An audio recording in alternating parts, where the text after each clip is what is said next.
empreendedorismo? Isso que a gente quer saber de vocês inicialmente. A gente quer ter esse entendimento do que vocês percebem sobre o que é empreendedorismo. Qual é a mentalidade de vocês a respeito do que é empreendedorismo?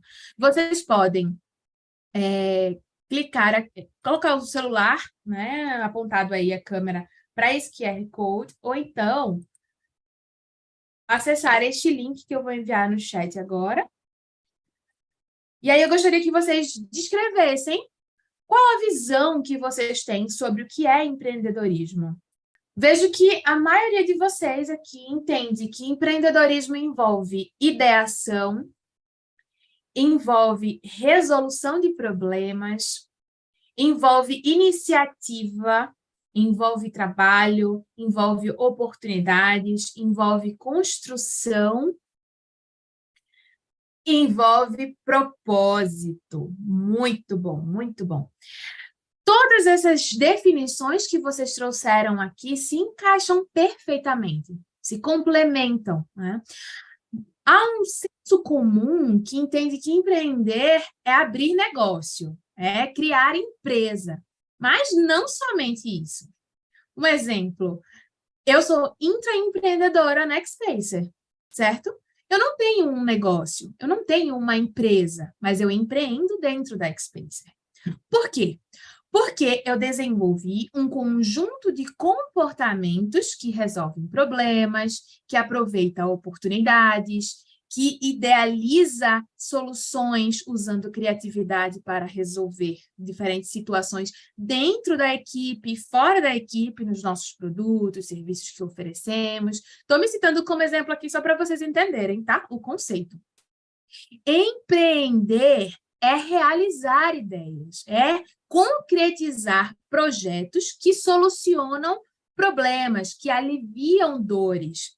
Então, nem sempre você vai empreender criando uma empresa. Às vezes, você vai empreender dentro da empresa em que você trabalha, certo? E nós, como professores, muitas vezes atuamos como intraempreendedores quando estamos no ensino regular, vinculados a uma instituição de ensino particular ou pública, certo? Nós podemos desenvolver um conjunto de comportamentos empreendedores dentro das instituições que nós trabalhamos. Não somente, mas também, ok? Então, empreender é resolver, é criar, é inovar, é trabalhar, né? É ser proativo, é aproveitar oportunidades e criar oportunidades também, certo? O empreendedor não é aquele que só espera vir a crise para, na crise, perceber oportunidades, notar oportunidades, não. O empreendedor é aquele que cria oportunidades para si mesmo e para outros. Então, essa mentalidade é a que a gente quer construir junto com vocês aqui, tá bom? Essa visão. Dessa visão, eu quero saber se vocês se consideram empreendedores. Então, 7 pessoas disseram que sim, com toda certeza, eu sou empreendedor, e isso é muito bom. 2 pessoas disseram aqui, acho que sim, penso que não, tenho dúvidas, oh meu Deus. Mas ainda bem que ninguém colocou aí, um não mesmo, né? Ainda bem que todo mundo que está aqui já tem essa visão de que sim, é empreendedor, embora tenha algumas vezes, bem, eu sou empreendedor, talvez sim, talvez não, mas enfim, deixa eu só te dizer, né? Quem ficou na dúvida aí, deixa eu só te dizer, se você está aqui, é porque você é empreendedor, já tem a mentalidade empreendedora, já desenvolve esses comportamentos empreendedores e está aqui para se aprimorar, para crescer com outras pessoas, se conectar com outras pessoas que têm o mesmo propósito, o mesmo ideal, e isso é muito bacana. Eu quero desejar boa noite a quem está chegando. Emanuel, seja muito bem-vindo. Manuel chegou aí para meu colega também de trabalho. Estou muito feliz aqui com sua presença, Manuel. Muito bom. Então, outra pergunta foi sobre como a escola em que vocês trabalham ensina o empreendedorismo. Então, alguém responder aqui. Submete os alunos a práticas criativas, não tem conhecimento sobre como é ensinado na escola, mas sabe que é. sabe que é ensinado, mas não sabe como é que está funcionando aí. Interessante. Outra pessoa falou aqui a importância e a conscientização sobre o tema. Também trabalhamos na tentativa de desenvolver as habilidades empreendedoras, maravilha. Nas disciplinas eletivas, no novo ensino médio, de forma prática e inovadora, fazer com que o aluno tenha a capacidade de pensar criticamente sobre a vivência do problema. Muito bom. Vejam que a gente, no Brasil, ainda tem uma cultura que resiste ao ensino do empreendedorismo na escola. Se a gente for ver em países mais desenvolvidos, digamos assim, o ensino do empreendedorismo já é uma realidade, faz parte da cultura. Flui, não precisa-se de um direcionamento legal, um aparato jurídico que obrigue, né? Ou uma base nacional comum curricular que possa estabelecer que haverá empreendedorismo na escola.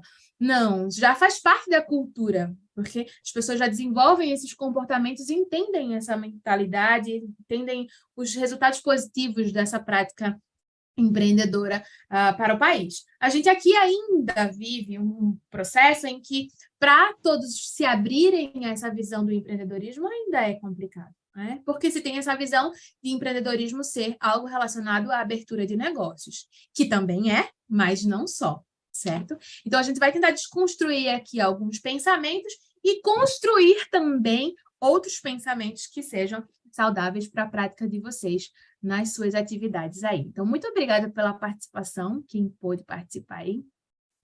Eu queria apresentar para vocês um videozinho de um dos nossos ex-alunos aqui na Expacer, de forma que vocês consigam perceber o quanto que o empreendedorismo bem executado, acompanhado, com a aplicação de ferramentas adequadas, o quanto pode ser transformador de realidades. Perceba, se cada um de nós tem em nosso raio de influência pelo menos 5 pessoas, né?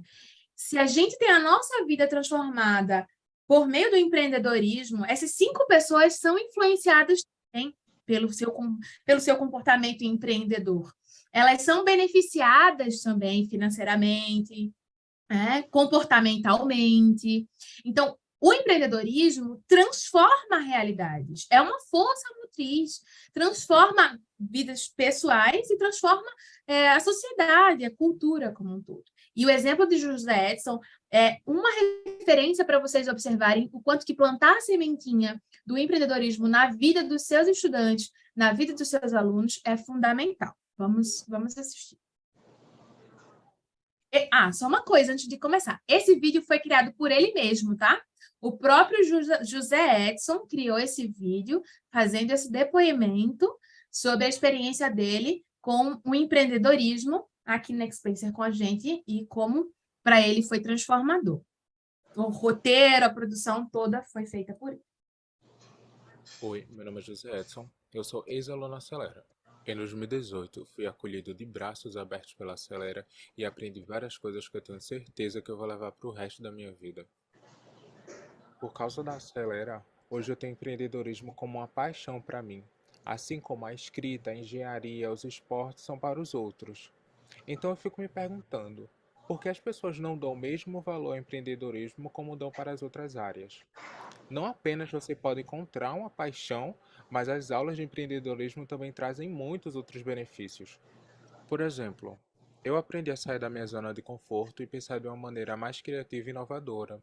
Melhorei minhas habilidades em trabalhar em equipe, participei de mais projetos sociais e aprendi a observar os problemas ao meu redor que antes para mim não existiam.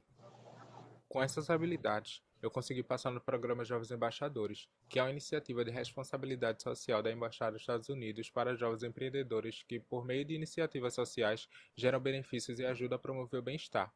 Com isso, eu tive a oportunidade de conhecer algumas cidades dos Estados Unidos e aprender mais sobre a cultura e desenvolvimento de projetos sociais.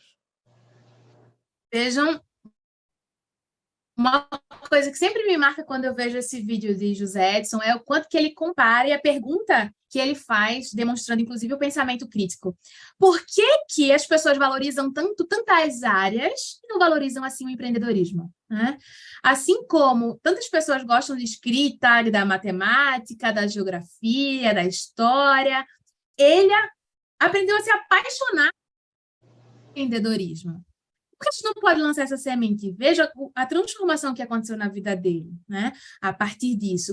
E mais, você pode ser empreendedor em qualquer área profissional que você escolher. Então, se você faz medicina, você vai ser um empreendedor. Vai abrir uma clínica, ou vai atuar em qualquer hospital ou em gestão, né, de equipes e, enfim, ambientes. Então, os médicos ou médicos empreendedores, advogados e empreendedores, professores e empreendedores, engenheiros também são empreendedores, né? Então, vejam, a gente precisa trazer essa mentalidade para os nossos estudantes, a fim de que eles se apaixonem, assim como José Edson, pelo empreendedorismo, né? Porque é, sim, um meio de transformação social, humana. Minha vida também se transformou por meio do empreendedorismo, né? Que bom! Não sei quem está na conta Xiaomi, mas é realmente um case de sucesso. É muito bacana a gente vivenciar essas histórias de transformação aqui dos nossos trabalhos. Que coisa boa! A gente quer que vocês também tenham cada vez mais exemplos como esse na história da jornada de vocês enquanto professores e empreendedores, né? Que vocês possam perceber o impacto do que vocês vão fazendo na vida dos seus estudantes a partir do que vocês fazem. E aí, vamos começar a colocar a mão na massa, né? Eu não sei quantos de vocês já viram essa ferramenta aqui, o Ikigai. Alguém aqui já conheceu a ferramenta Ikigai? Marcos, ótimo, Marcos, seja bem-vindo. E vamos interagir comigo, gente, por favor, não quero ficar aqui falando sozinho. É um workshop, não é uma palestra. Eu já vi. Já viu? Eu já vi essa ferramenta, já. Não me aprofundei, mas já vi. Que em bom. Outros cursos que eu participei. Vamos colocar a mão na massa aqui agora, Jeremias, para que você possa aplicar essa ferramenta aí para você agora, tá bom? Muito bem, Manuel disse que não conhece, Valéria não conhece, Edicleia conhece, sim. Então, vamos fazer o seguinte, eu peço que vocês peguem uma folha de ofício aí, na verdade, se preparem, né? Peguem um papel, caneta, lápis, folhas, um caderno, o que vocês acharem melhor aí para anotar? Boa, Jeremias! Jeremias está preparado, coisa boa, maravilha. Vamos lá. Essa ferramenta é uma ferramenta japonesa. Na verdade, ela surge como uma referência ao que está relacionado ao sentido da vida, ao propósito, né? Ela significa, literalmente, a sua razão de ser, a sua razão de existir. E está muito atrelado, né? E a gente entende propósito não somente como uma vocação, como aquilo que nos chama e nos atrai para a realização de algo que dá sentido à nossa vida, mas também o propósito é uma autorresponsabilidade. Ou o contrário, a autorresponsabilidade é também um propósito, né? A gente pode decidir qual é o nosso propósito, nós podemos escolher qual é o nosso propósito. Mas essa decisão e essa escolha, ela parte de uma análise profunda de si mesmo. Então, é um trabalho de autoconhecimento. Veja aqui o exemplo de Paula, quem estava aqui já desde o início, pôde escutar a história dela. Ela saiu analisando a sua própria trajetória, as suas paixões, o que ela gosta, o que ela entende como sendo importante de desenvolver e a área em que ela considera importante atuar. E, a partir disso, ela está desenvolvendo o seu negócio aí, com oficinas e cursos para crianças e adolescentes que querem desenvolver as habilidades do futuro e do presente também, que essas habilidades são muito importantes na vida presente, né? Então, Paula se tornou aqui a nossa referência. Paula, teu nome vai ser citado aqui várias vezes, hein? E daí por um propósito empreendedor, né? E aí a gente deseja que vocês também comecem a analisar esse processo interno. Não sei se vocês quem já conhece a ferramenta, se já fez. A Edicleia disse que já conhece. Eu não sei se ela também já aplicou, já fez. Se sim, já estamos um bom caminho aí. Então, vamos lá, deixa eu explicar para vocês, tá? Eu peço que vocês façam esse desenho aí na folha de papel, tá? Vários círculos aí, concêntricos. E escrevam aí o Ikigai no meio, porque vai ser o seguinte. Aqui, nessa esfera, o que você ama, vocês vão descrever em tópicos coisas que vocês gostam de fazer. aleatórios, tá? Esqueçam que vocês são professores profissionais, digamos assim, tá bom? E amam. Eu amo assistir série, ou eu amo produzir vídeos, eu amo cantar, sei lá. Vai colocando tudo que você ama fazer. Amo cozinhar, enfim. Nesse outro círculo aqui, ou nesse espaço, você vai colocar tudo que você considera que o mundo precisa. O mundo precisa de justiça, o mundo precisa de liberdade, o mundo precisa de educação, o mundo precisa de mais saúde ou saúde de qualidade. Coloca aí, o que você acha que o mundo precisa, tá bom? Aqui embaixo, você vai colocar pelo que você pode ser pago fazendo. Vocês já são pagos fazendo alguma coisa, né? Como professores, aí vocês ministram aulas, vocês fazem videoaula também na internet, não sei. Qualquer coisa em que vocês podem ser pagos, habilidades que vocês têm que desenvolver. A partir delas, vocês desenvolvem produtos, materiais, e a partir disso vocês podem ganhar dinheiro, ou não ganham ainda, mas podem vir a ganhar um dia, enfim. Tudo pelo que vocês podem receber algum dinheiro, tá bom? Na outra esfera, você vai pensar em que você é bom. Em que você é bom mesmo? Forte, fera? Quais são as suas maiores fortalezas? E se você não sabe exatamente muito bem, põe aquilo que as pessoas dizem que você faz muito bem, né? Então, você é muito criativo, você é muito entusiasta, você é muito bom comunicador, você é muito empático, você é um excelente líder, enfim, tudo aquilo em que você é bom, você põe aqui, tá bom? O cruzamento dessas esferas é algo muito interessante, porque aquilo que você ama, em que você é muito bom, o cruzamento dessas duas coisas, quando vocês cruzarem as duas informações aí, vai revelar a paixão que vocês têm, tá? O cruzamento entre o que você ama fazer e o que o mundo precisa vai revelar um senso de missão aí, quando vocês cruzarem essas informações. Isso pode se transformar na missão clarificada de vocês, a missão na Terra, né? Quando vocês entrecruzam aqui as informações do que o mundo precisa e pelo que você pode ser pago, esse entrecruzamento pode revelar para vocês uma vocação. Algo que vocês já praticam, que vocês já entendem, certo? Como sendo importante e que vocês podem ser pagos, mesmo que aqui não necessariamente seja o que você realmente mais gosta de fazer, o que você é bom fazendo, sei lá. Mas pode ser a sua vocação, tá? E aqui, o entrecruzamento entre o que você pode ser pago e em que você é bom, pode revelar a sua profissão. Na verdade, a profissão você já tem aqui, né? Mas pode ser que revele uma possibilidade de profissão alternativa, né? Ou de um novo caminho, um novo direcionamento, um reposicionamento de carreira, uma transição, enfim, certo? Ao perceber esses quatro espaços aqui, vocês vão perceber que trabalhar com paixão é bom, é importante, mas isso não paga seus boletos, né? Lhe dá muita satisfação, mas não paga seus boletos. Mas quando você entrecruza aqui a sua profissão e a sua vocação, você sente também que é confortável, né? Que é gostoso você exercer aquilo. Você paga os seus boletos e se sente confortável também pelo que você está fazendo, né?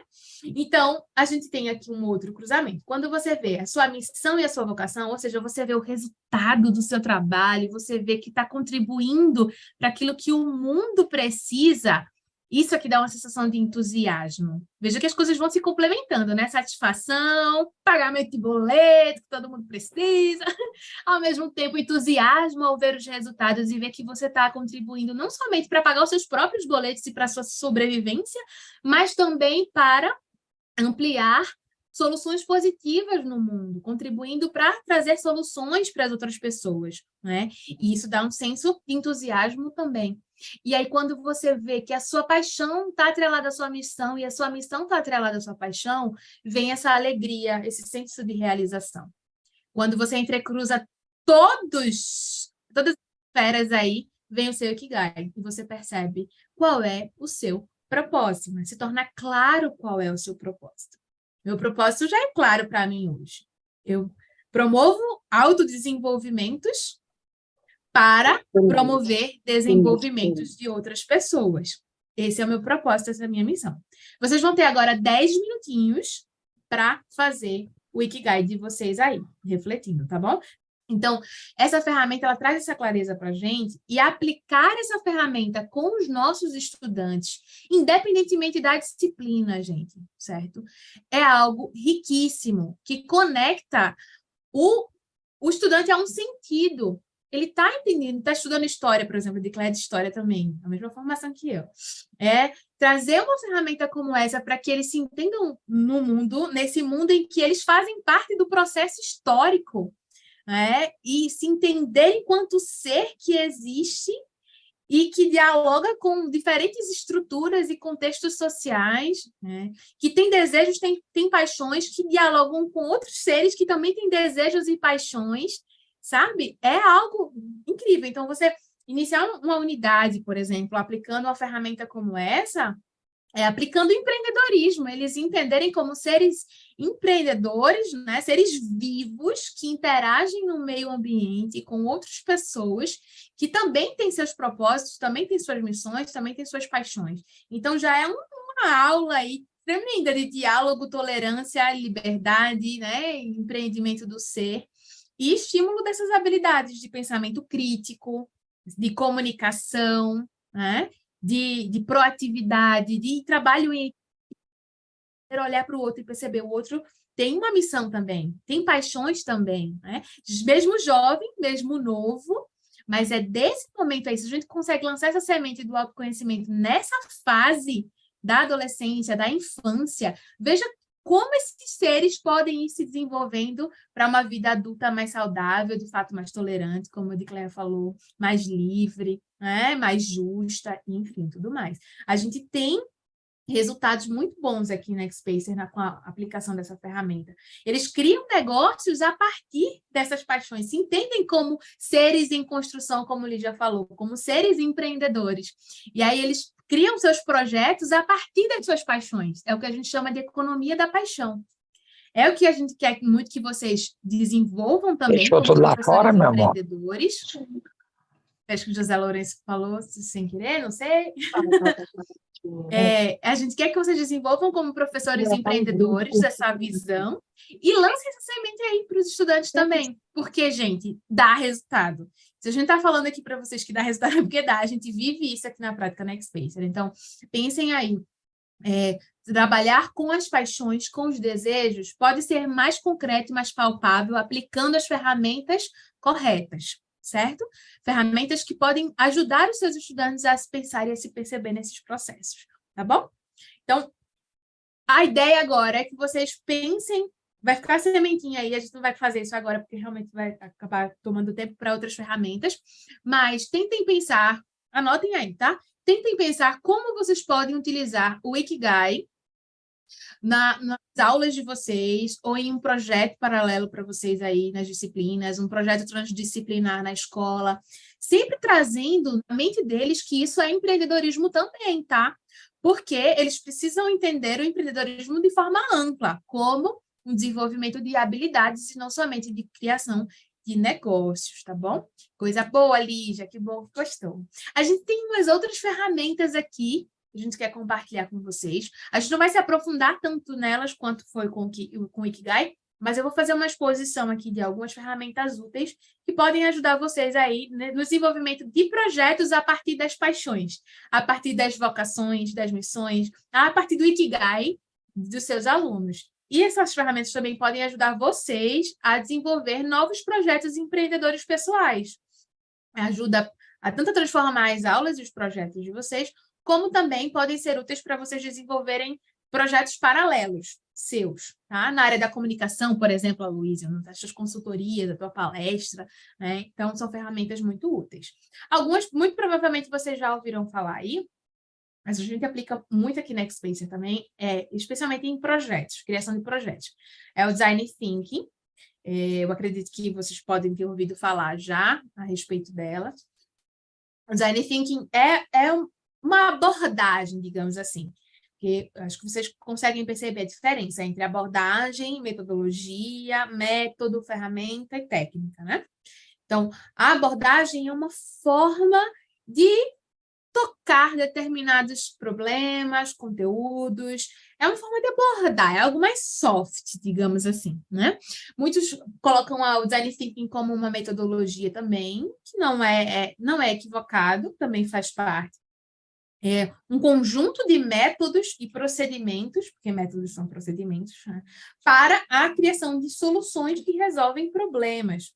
Então, a gente tem uma escola aqui na Xpacer que a gente trabalha com assessoria, eles usam nosso material nas suas escolas, e aí eles desenvolvem seus projetos de empreendedorismo todo pautados em Design Thinking. Né? Então, várias disciplinas da escola, desde o ensino infantil até o ensino médio, trabalham usando Design Thinking como abordagem para a criação e geração de soluções de problemas. Quem aqui já conhece o Design Thinking? Quem ainda não se colocou também? Marcos, ferramenta esclarecedora, que bom, Marcos, que gostou. Célia, Cláudia, Marcos, Jeremias também está aí.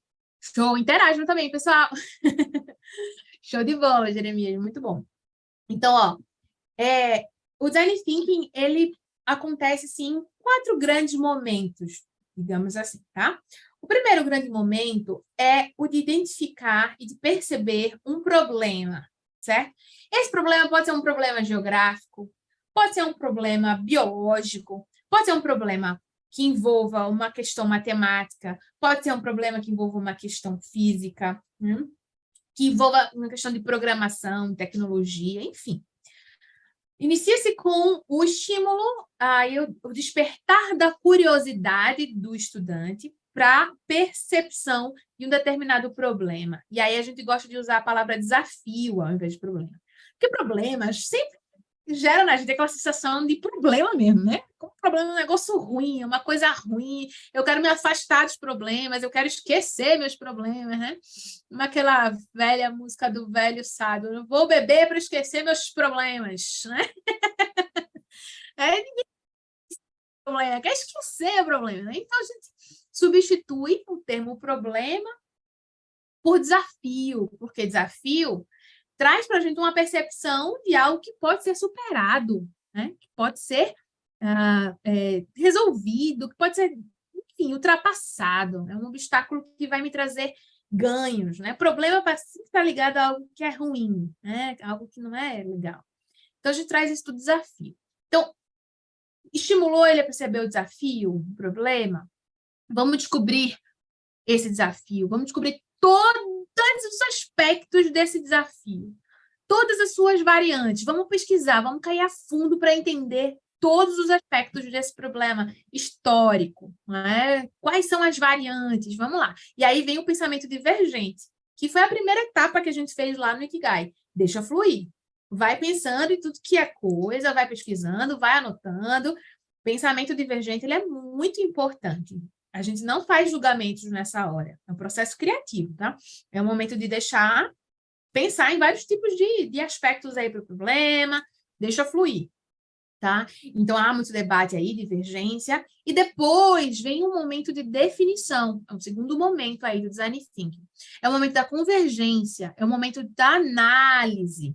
Então, primeiro diverge, depois converge, para definir exatamente o problema. Porque a gente precisa de clareza.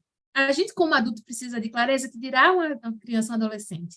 Então, tem que ser definido o problema. Qual é o problema que a gente vai resolver? A gente vai escolher especificamente qual é o desafio que a gente vai tentar solucionar. E aí, quando vocês os desafiam a definir e a pensar qual é o aspecto que será solucionado, vocês já estão estimulando o empreendedorismo. Seja numa disciplina de matemática, seja numa disciplina de língua portuguesa, seja na geografia, na história, nas ciências, enfim. Já está estimulando o empreendedorismo para a criação de soluções, certo? Soluções práticas, de preferência sempre ligados à realidade, gente. Nunca desatrelados à realidade. Estar atrelado à realidade é fundamental, porque eles começam a se sentir parte do processo de resolução dos problemas do mundo, entende? Eles se veem como importantes. A gente fez o exercício aqui do Ikigai e a gente sabe a nossa sede de missão, de vocação, de paixão. Os estudantes também. Então, eles precisam se entender como agentes resolutores e não como agentes que geram problemas, né? A gente já vive uma sociedade que tem problema até demais e tem pessoas que são consequências de outros problemas, né? Pessoas com comportamentos que são consequências de outros problemas estruturais também. Mas a gente quer educar para que os nossos jovens sejam solução e não parte do problema. Então, eles precisam se perceber nesse processo como agentes de transformação e de mudança. Como eu compartilhei no início, hoje a gente fez uma ação com os nossos adolescentes aqui da X-Spacer, de 12 a 14 anos, com crianças de uma comunidade carente lá em Recife, na comunidade do Prado, comunidade do Berardo, ali por trás do Compaz, Aloysio. Ali tem uma ONG chamada Cada Comunidade do Berardo. E aí a gente fez um match mesmo, a gente conectou os adolescentes que vivem indo e voltando de Miami, da Disney, e são os alunos daqui da X-Spacer, né? São alunos classe A, classe B. A gente fez uma conexão com crianças e adolescentes do CCB, e foi uma experiência incrível. Desde o início, quando a gente fez um treinamento com eles, com os X-Spacers, e mostrou para eles a importância do voluntariado deles, de expansão do empreendedorismo para essas crianças que não têm acesso ao empreendedorismo, eles assumiram essa... E foi uma coisa linda de se ver, eu vou estar aqui para comprovar. Foi uma coisa linda de se ver, eles preocupados em como ensinar, em como interagir, se sentiram importantes. Então, vejam que para fazer a transformação, a gente não pode subestimar. Eles têm as suas habilidades já, eles têm os seus desenvolvimentos. A gente precisa oportunizar a partir. E aí, hoje, quando eles se encontraram e se conectaram, né, online, fizeram a mentoria de criação de orçamento para o negócio das crianças lá, foi muito especial, porque os mundos se conectaram e, ao mesmo tempo, todos se sentiram úteis no processo de resolução dos problemas, tá bom? Então, eles precisam se sentir assim, e aí, depois que define o problema, a solução, vamos desenvolver a solução. Aí vem um outro momento de pensamento divergente. Vamos pensar em várias possibilidades, vamos pensar em vários caminhos para a gente solucionar esse problema. Também não é o momento para julgar. Não é o momento para racionalizar, é o momento de deixar eles falarem as ideias mais loucas que eles tiverem, tá? Sei lá, vamos criar um disco voador falante com os tubarões do Oceano Pacífico. Nada a ver com nada, né? Mas deixa rolar, porque isso também dá prazer. Quando eles estão nesse processo criativo, pensando em coisas esdrúxulas, que não tem nada a ver, a gente fica meio desesperado, né? Meu Deus, o que isso tem a ver com o projeto? Como é que isso vai resolver o problema? Mas faz parte da criação de experiências inesquecíveis. E esse é um ponto também muito importante. Porque tem que ter prazer, tem que ter diversão, tem que ter uma gargalhada. Então, quando o menino diz que vamos criar um lagarto robô gigante que come todas as partículas de carbono e lixo da Muribeca. Cara, eles vão se divertindo também nesse processo, sabe? E esse processo de diversão e de conexão, de deixar as ideias rolarem, marca a memória. A Lígia está aqui, ela pode comprovar, como neuropsicopedagoga, neuropsicóloga, ela pode comprovar aqui para a gente que esse processo criativo, divertido, é o que marca na memória, é o que faz com que eles aprendam e guardem isso na memória de longo prazo, né? Então, esse processo divertido na criação de soluções é muito importante. Então, depois que se criam as coisas mais esdrúxulas, vem o momento de convergir e entender quais são as ideias que de fato são viáveis, né? Aí chega o momento do julgamento. Opa, gente, será que criar esse lagarto gigante que vai coletar não sei o quê, poeira no espaço, isso aqui vai resolver? Não vai. Eles mesmos chegam à conclusão. Não é a gente... Isso é um ponto também muito importante. Não é a gente tolher e dizer para eles o que é viável, o que não é viável, o que funciona, o que não funciona. É a gente fazer as perguntas certas para que eles operem a reflexão aqui e, por si só, cheguem à conclusão de que determinados caminhos são inviáveis, irrealizáveis, pelo menos em determinado momento, em determinado contexto.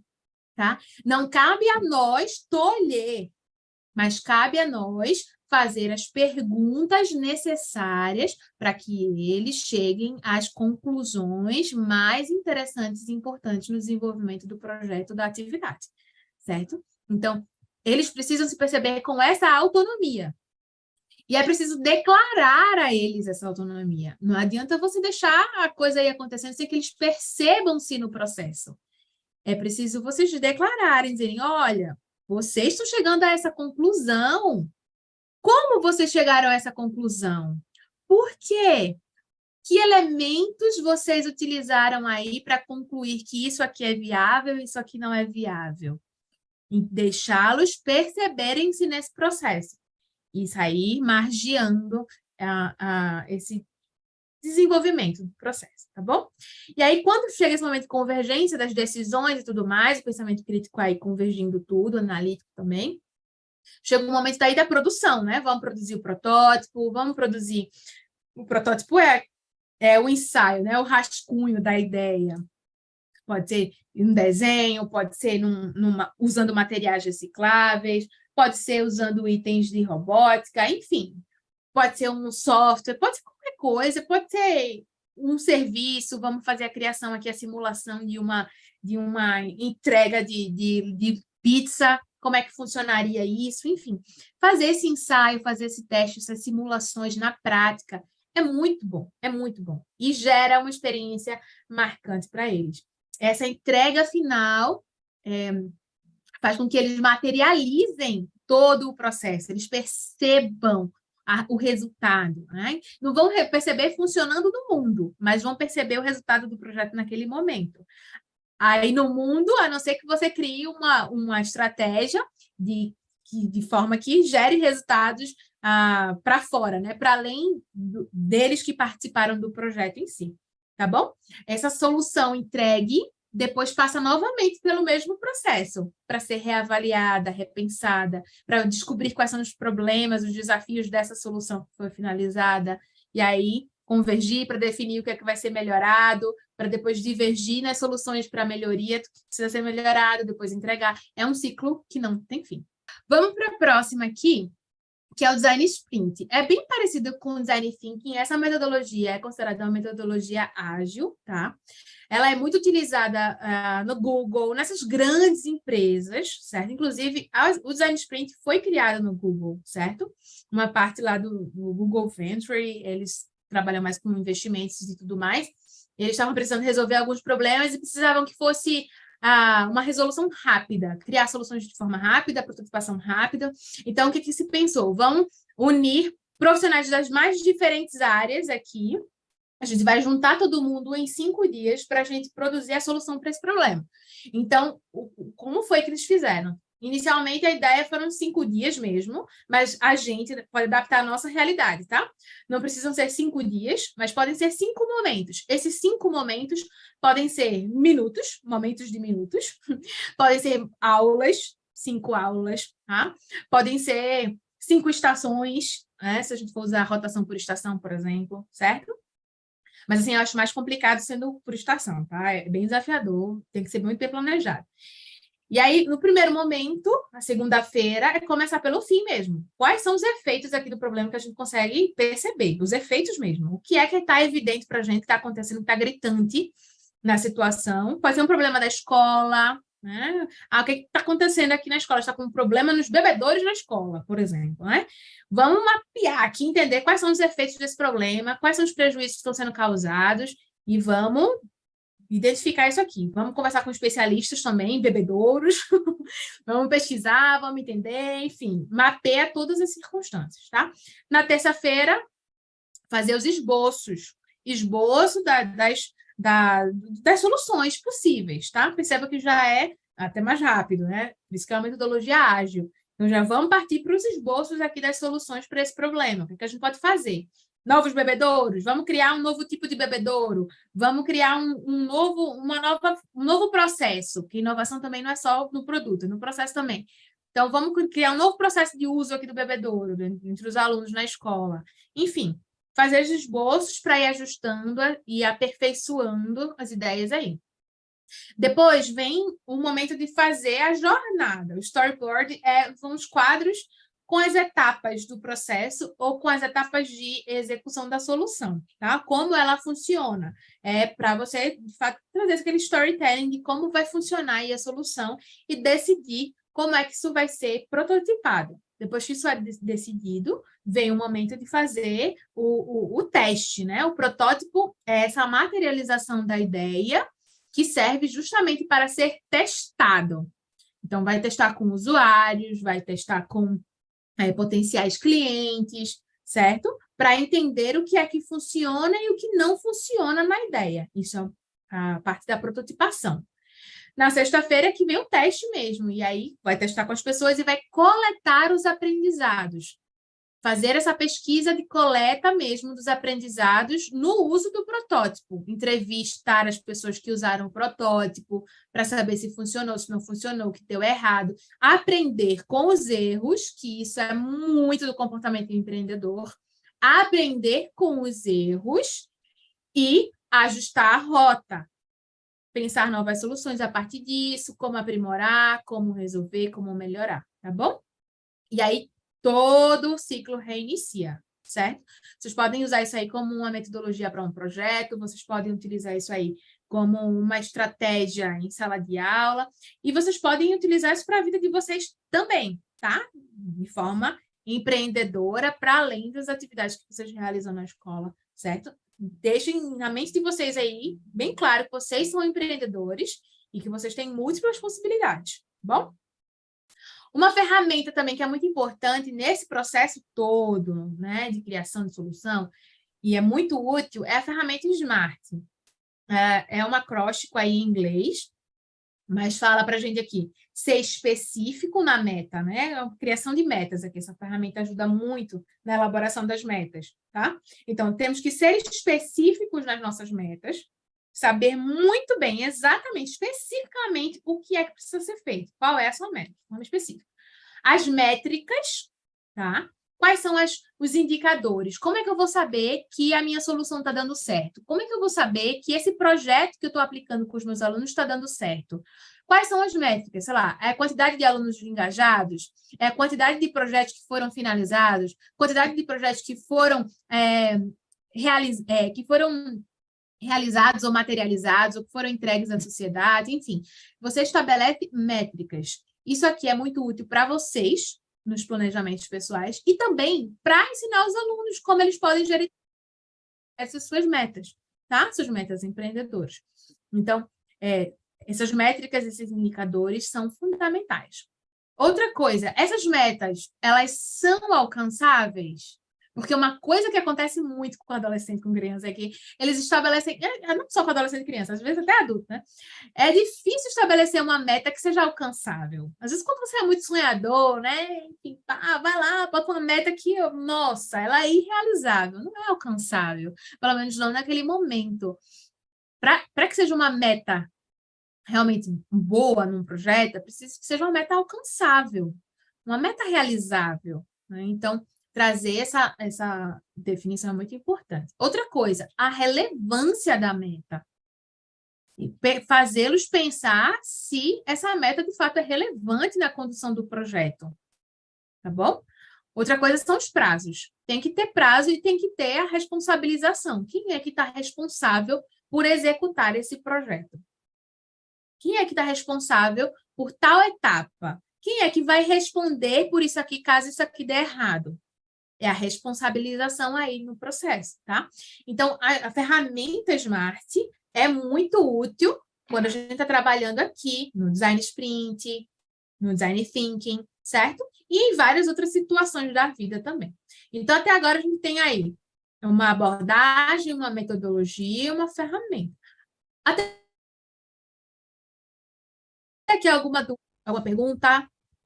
Um comentário? Não, tá tranquilo. Tá tranquilo? Show de bola. Vamos seguir. Agora, a gente tem aqui uma outra estratégia, digamos assim, que é o Scrum e o Kanban. Essas duas estratégias, elas se confundem muitas vezes, certo? Aquela confusão do que é o Scrum, do que é o Kanban. Mas, assim, o mais importante é vocês entenderem como sendo procedimentos ou uma ferramenta que ajuda a organizar procedimentos no processo dos projetos, tá? A gente usa muito aqui também. É super simples. Tem as suas variantes aí, do Scrum para o Kanban, mas o que é que vale a pena vocês levarem aqui nesse momento rápido aqui do workshop? É que seus estudantes a entender que a organização dos processos é fundamental, inclui apresentar para eles quadros e ferramentas como essa aí, para que eles organizem o que precisa ser feito, certo? O que já está em andamento e o que é que já está pronto, certo? Então, trazer essa clareza, monta um quadro junto com eles aí, leva um monte de post-its, e aí vamos primeiro começar aqui. O que é que tem para fazer? Lança junto ali todas as ações necessárias. Isso em cada etapa do projeto, tá? Então, você está no dia 1, por exemplo, na segunda-feira do projeto. O que é que a gente tem para fazer aqui? Vamos colocar todas as nossas tarefas de mapeamento mesmo do problema. Aí, na medida em que a coisa for avançando, vocês vão pedindo para eles mesmos irem organizando o que é que já está ficando em andamento, os responsáveis lá também, sabe? Já vai mudando. E tudo que for ficando pronto, eles mesmos já vão colocando. Isso aqui, check, check, check.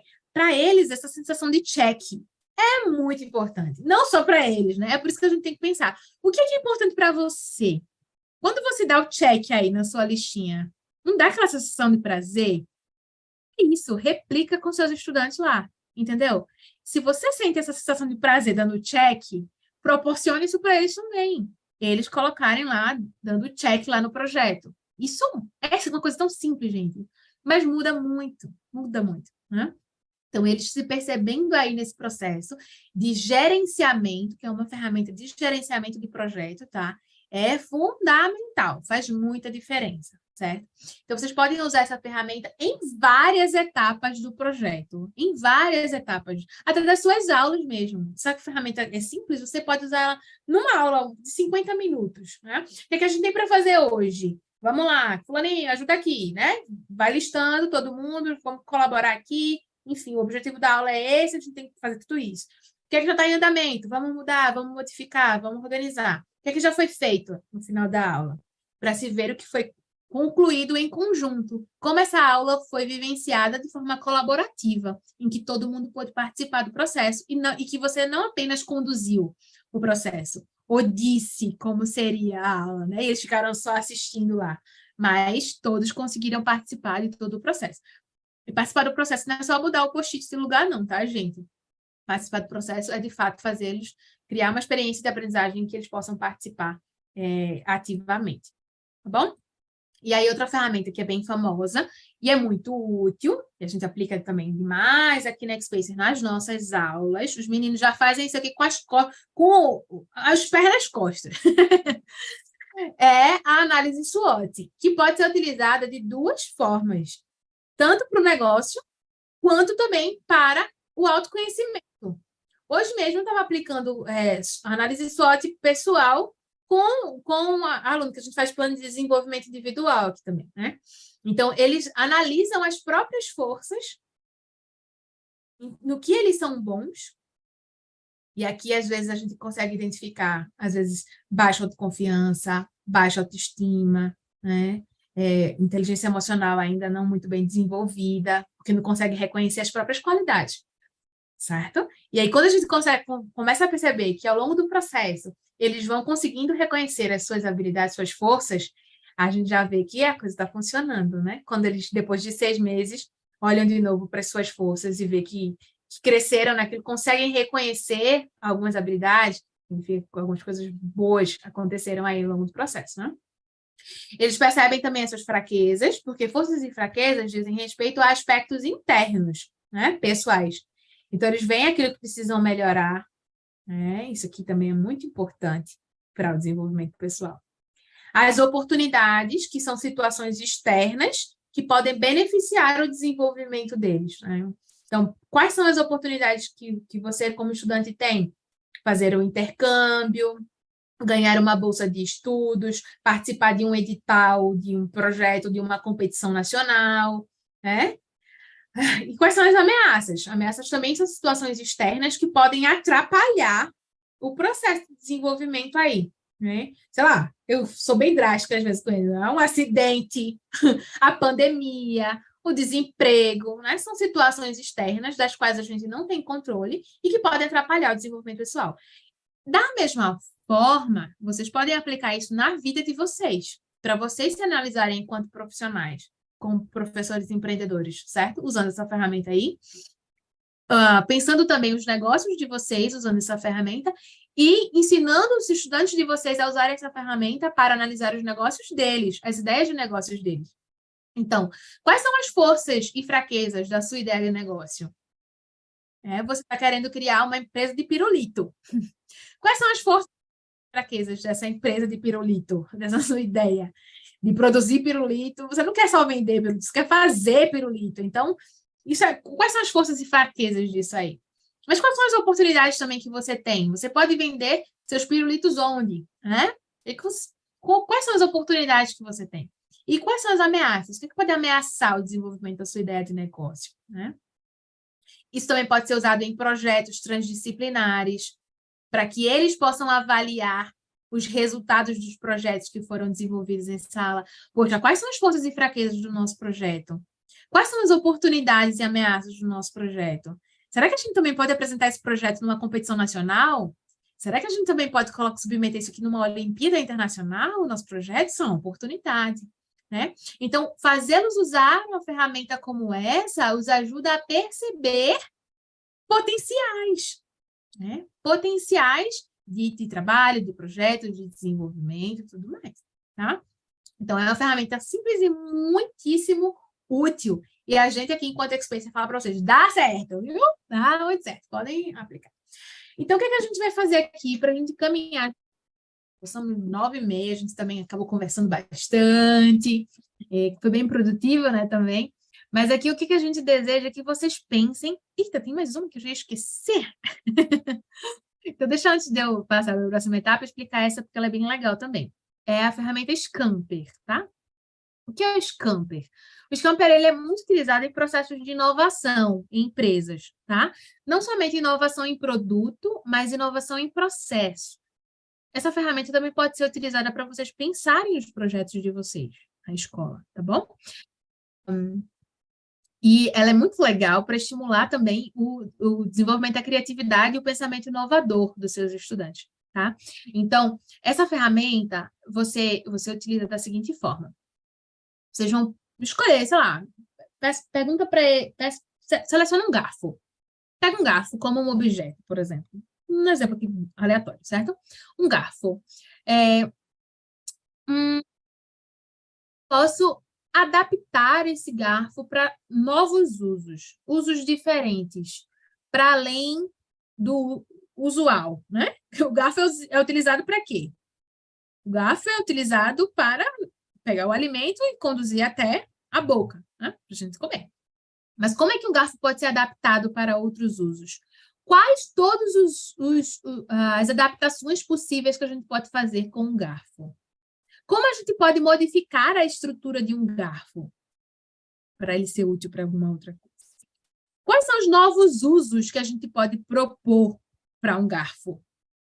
O que a gente pode eliminar do garfo para criar alguma coisa nova a partir desse garfo, né? O que a gente pode eliminar? A gente pode eliminar um dente para fazer o quê? Sei lá, criar um garfo, ao invés de um garfo de refeição, ser um garfo de churrasco, por exemplo, combinando, aí vem o combinando com uma outra coisa nada a ver, sei lá, com sei lá, um cabo de vassoura, para eu colocar alguma coisa numa fogueira. Nada a ver. Mas sei lá, estou numa fogueira, tem uma fogueira ali, eu risco de queimar, caiu uma sacola dentro da fogueira e vai estragar o meu churrasco com o meu milho. Eu vou pegar o meu garfo aqui, que eu só tenho esse garfo aqui de refeição, posso modificar a estrutura dele, amarrar com um cabo de vassoura para tentar tirar o saco que caiu na fogueira, né? Eu vou tirar aquele saco dali para não estragar o meu churrasco. Estou combinando, adaptando, modificando para resolver um problema. Uma sacola que caiu na minha fogueira e que vai atrapalhar no meu churrasco, né? Não vou fazer um negócio desse como um adolescente, como uma criança responsável, eu também não vou meter a minha mão para ser queimada, né? Então, crio um instrumento a partir desse novo uso, combinado com outro objeto, modificado, adaptado. E que forma reorganizar processos ou substituir aquilo que não é muito útil e que pode ter um outro material. Como eu posso substituir os garfos plásticos? Que outro material pode ser utilizado para substituir o plástico num garfo descartável, por exemplo, sabe? Então, essa ferramenta ela é muito útil para pensar possibilidades a partir de coisas óbvias, usuais, certo? Estimular aí a criatividade para pensar em soluções diferenciadas, tá bom?